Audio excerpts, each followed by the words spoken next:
Banger tweet here. What's this? Okay. Well, I was going to wait. We don't have a lot of time, but I'll talk about it real quick. Justin Trudeau resigned today. I intend to resign as party leader, as prime minister, after the party selects its next leader through a robust, nationwide, competitive process. So if you don't follow Canadian politics, good for you. Sincerely. Good use of your time. But this is essentially what happened with Biden, where the rest of his party was so confident he would lose that he was causing all other people connected to him to be dragged down like an anchor. And they basically have like forced him out. Essentially, this is essentially what happened with Biden and Kamala, where it's like after the debate, Biden was such a confident loss that everyone kind of teamed up internally to like get the fuck out. And that's what's essentially happening with Justin Trudeau. He is deeply unpopular in Canada, even among his own party, really. He's like historic lows in approval rating and absolutely was going to get swept in the upcoming election. So he's out. He's resigned. They're going to try and find a new candidate with what he called a deep, serious search. He'll be prime minister for a few more months while they do that, and then someone else will come in. Now, I'm going to tell you, this is a bit of a spoiler for a presentation that I'm doing really soon. Doesn't matter who they put up. Pierre Poilievre is going to be the next prime minister of Canada. That's what's going to happen. But they're going to try their best. And the idea is that it'll help other people in the party do better if his name is not attached to it. Because he is poison right now in Canada. Now, listen, he's probably overly, I mean, like all politicians, because they're the face, he gets overly blamed for problems that are global. However, I want to say this. If you really look into it, he's been in power for, first of all, a long time. 2015 till now, it's 10 years. And Canada has gotten seriously worse. So at best, he's asleep at the wheel. At best, he's asleep at the wheel. He's done a bad job. There's no getting around it. He's done a bad job. Canada's on many measures backsliding. Housing affordability has never been worse. Cost of living, terrible. Canadian bankruptcies, high, really high, like catastrophically high. Food insecurity, homelessness, like it's all bad, right? So even if it wasn't his intention on some of these things, he has not done a good job. You can't blame it all on one leader, but I don't see why Canadians wouldn't want to vote him out. He tried his best, big A Sag. It seems to me, and again, you know, if you're a Canadian, maybe you hear about it all the time and you know more, but it seems to me like he just enjoyed the idea of being a president. He liked the jet setting around and talking to world leaders. And I don't get the idea that he like enjoyed the serious aspects of running a country. You know, like making hard choices. He liked the fun parts of it. Is immigration that bad in Canada? It had a massive spike, similar to America and some other countries, over COVID. COVID was a big destabilizer in immigration, where the normal Canadian norm of immigration, which was Canada was extremely tolerant to immigration compared to many other countries. The spike in COVID was drastic. It kind of broke that system down and broke that goodwill down. And by the way, you know, at the same time, I like this example a lot because I think it opens people's minds a little bit more. There's a really good paper that I read that covered the Italian-American experience in America. And it talks about, again, how American people broadly had a really positive view of Italy, and then 2 million Italian immigrants showed up.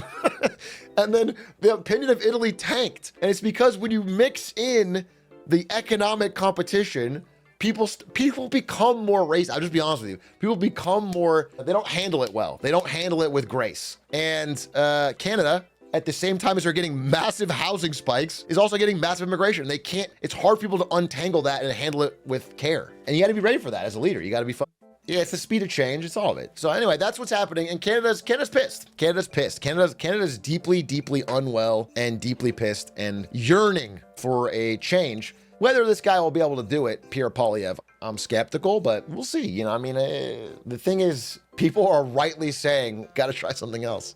That's what they're saying all over the world. They're saying we got to try something else. I know 3 Canadians, a Spectacor, Drake, and Northern Lion. That's the big 3. That is the big 3. And the reason we're talking about Canada is because I wanted to show this tweet. Yeah, right here. Justin Trudeau. Well, there goes my chance to run again. Not like I can change who this shoe polish under Trudeau's bed. A little blackface round 2. Imagine round 3, really, I'm sorry. Imagine he runs it back. It would be just crazy enough to work. Not gonna lie, I would respect him more if he committed to the bit. You would respect Trudeau more if he stepped down from his prime ministership, put on brown face and a turban, and then ran again under a fake name, like the Rodschuller type thing. You would respect him more. You think that would earn your vote if he committed? What do you mean committed? I'm not sure that would earn my respect personally. I feel like that would actually earn my ire. Trudeau and Austin show. Trudeau, Austin show ticket, and they both go back to. There's something there. Not something that'll win the elections, but there's something. There's something. Did you see the Enron egg? I did. Enron. The Enron egg. Brilliant. I was wary about Enron. I didn't know if I could trust them. But as the world's most pro-nuclear fan, now that I know they're making a nuclear egg, I'm all in. But here at Enron, we care about the intersection of technology and nature, which is why I'm proud to announce that Enron has teamed up with FEMA to provide nuclear eggs to rapid response teams all around the globe. Because that's what it's all about, folks. Making the world a better place. Console? Yes. One egg at a time.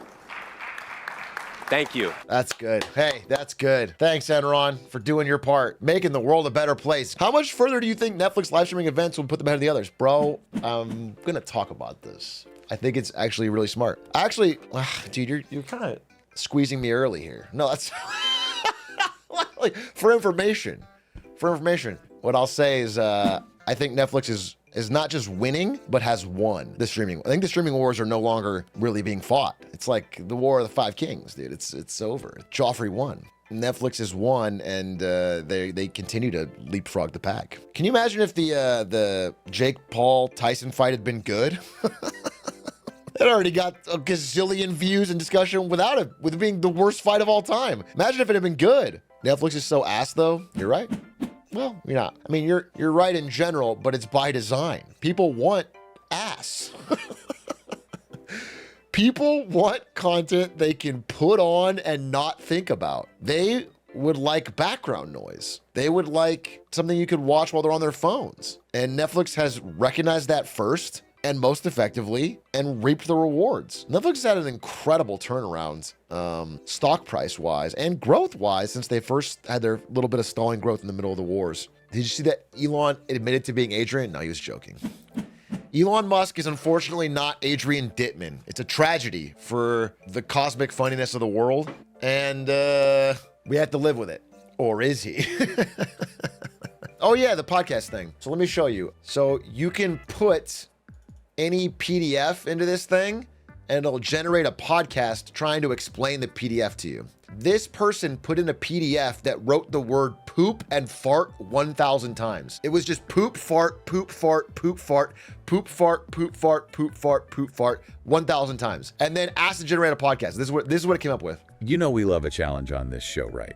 But gotta say, you guys have really outdone yourselves this time. It's certainly a unique piece of source material, that's for sure. This is a whole different beast. I mean, we're talking about a document that someone sent in that is literally just the words poop and fart repeated. I mean, think about it. We see examples of repetition in art and language all the time. Andy Warhol's soup cans, for example, or minimalist music that's just the same few notes over and over. Right, and those things can be surprisingly powerful, can't they? Totally. But even in those cases, there's usually some kind of structure, some variation. They're kind of spinning. This document. It's like our brains are hardwired to seek out meaning, even when there might not be any. It's a very human impulse. You're right. You're not we human. See shapes in clouds, You're not human. Patterns in the stars. I mean, just to be clear for our listeners, we're not exaggerating here. We've got the actual document up on our screens right now, and it is literally pages and pages of poop and fart.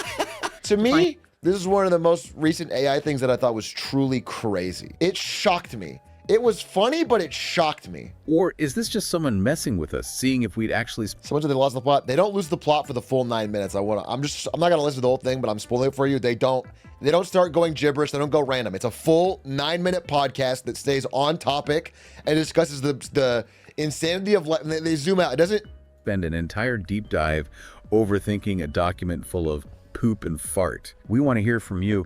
What do you think about this piece? I don't even know. I promise you, this is deeper than the most analysis you'll find in YouTube video essays. If you're a faceless YouTube video channel, someone can make what you do. I promise you that pretty soon. They're gonna put it on Legend of Zelda, they're gonna play some footage over it, and no one will know the difference. It's wild. It is wild. This is the first thing I was like, wait, what? Wow, anyway, the rest of it does, you know, it kind of repeats, so. At one point, they say, is someone messing with us to see if we're gonna spend an entire deep dive discussing poop and fart? Like the AI is even aware. They're even self-aware. That shit's wild. When can we AI generate Silk Song?